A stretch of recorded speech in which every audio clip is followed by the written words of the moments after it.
Hello students, in the previous lesson you have learned that a tissue is a group of cells that are similar in structure and perform similar functions.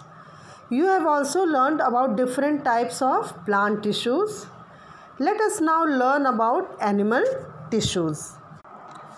On the basis of the types of cells, amount of intercellular material and their functions, animal tissues are classified into 4 basic types. They are epithelial tissue, connective tissue, muscular tissue, nervous tissue. Is it clear, children? Animal tissues are divided into 4 types: epithelial tissue, connective tissue, muscular tissue and nervous tissue. Now each one we will study in detail.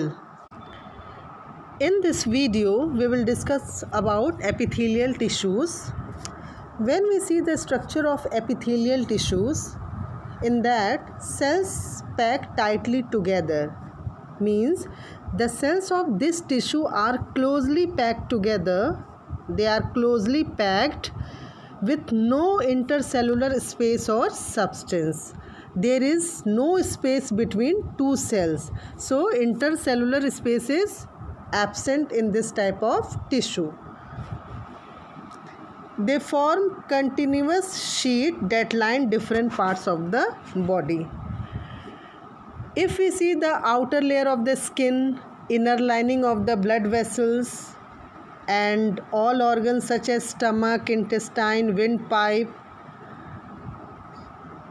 inside the mouth, cheek cells, outer layer of the skin, they all are formed of epithelial tissues. Clear, children? So outer lining of the stomach is made up of epithelial tissue. Inner lining of the blood vessels also made up of epithelial tissues. Clear?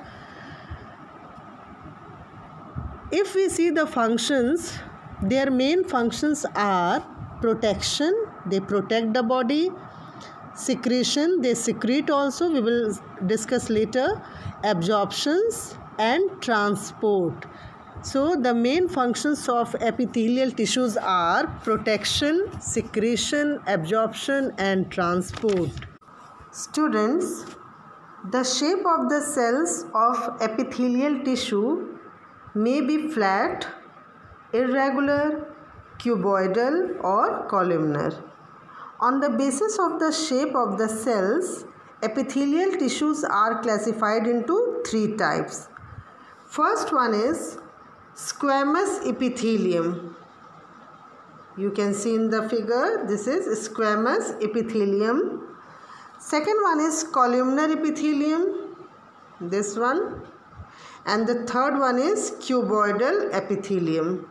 So there are 3 types of epithelial tissues: squamous epithelium, columnar epithelium and cuboidal epithelium. Now in front of you there is a figure of squamous epithelium. When you will see the surface view of this, you can see the cells of squamous epithelium appear flat. It is flat like hexagonal. Hexagonal means when 6 sides are there, then the shape is known as hexagonal. You can see 1, 2, 3, 4, 5, 6. Clear, children? Or irregular in shape. These cells line the inner walls of the blood vessels, lungs, heart and esophagus. Means in all these organs, their inner line is made up of squamous epithelium. They also form the epidermis of skin, where they provide protection and prevent the entry of germs. You know that always outer layer of any room or your body or any organ, their main function is to protect. So same, squamous epithelium also protect and prevent the entry of germs. Now the second one is columnar epithelium. In front of you children, there is a figure of columnar epithelium. If we see the surface view of this epithelium, you can see the length of the cells of columnar epithelium appears much more than their width. See, length is more than width. Clear? Length is more than width. Okay?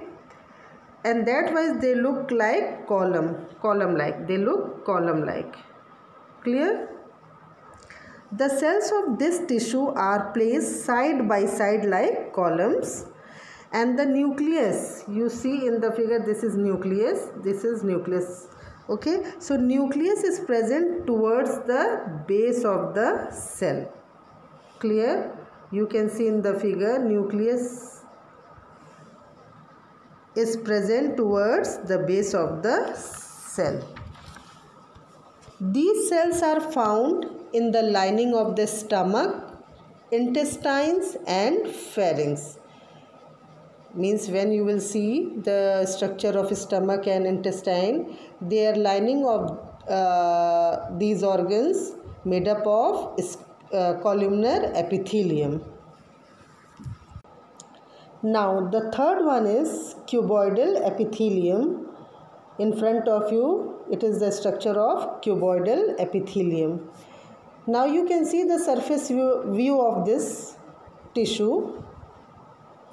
The height of the cells of cuboidal epithelium appears almost equal to its width. You can see height is equal to width. Clear children? Height is equal to width. So its side view gives a square appearance. You can see this figure and can say that this is a square-like structure. The cell is just like square. Clear? The nucleus is centrally located. See this, the nucleus, it is centrally located at center. It is present at center.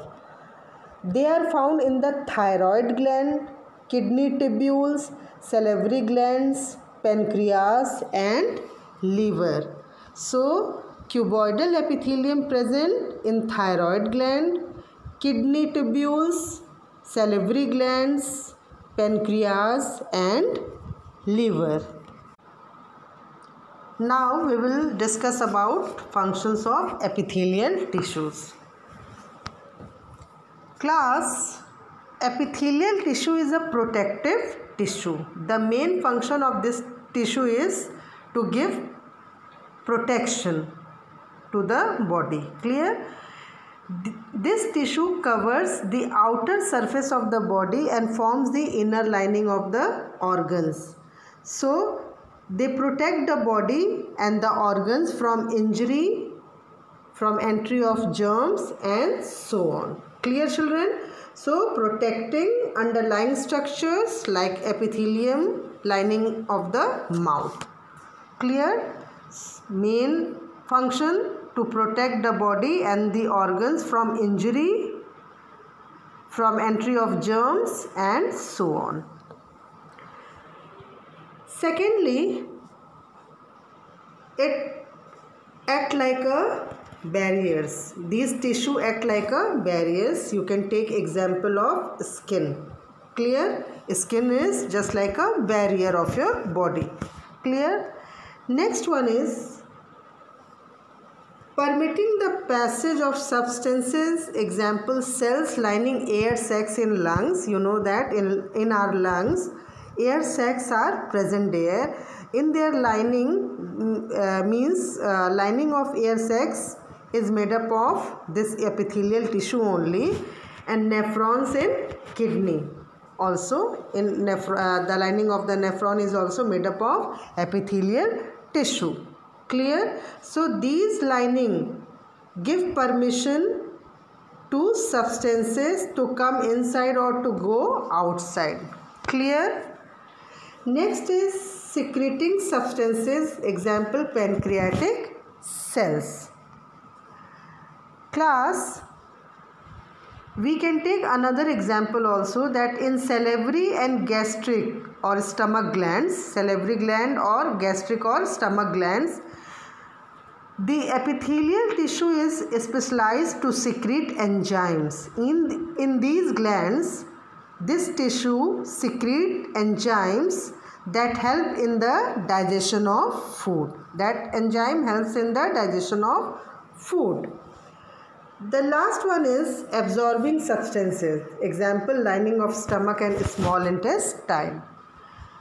Certain epithelial cells lining the small intestine, means when you will see the structure of small intestine, their lining is made up of epithelial tissue. So these cells absorb nutrients from the digested food. This is also function of this tissue. So they absorb nutrients from the digested food, and this tissue in the sweat glands and kidneys help to remove waste products from the body. Do you know, students, what is a gland? We were discussing about salivary gland, gastric gland. A gland is a group of cells or an organ in the body that produces certain substances to carry out specific metabolic activities. It is a group of cells or an organ in the body that produces certain substances to carry out body function.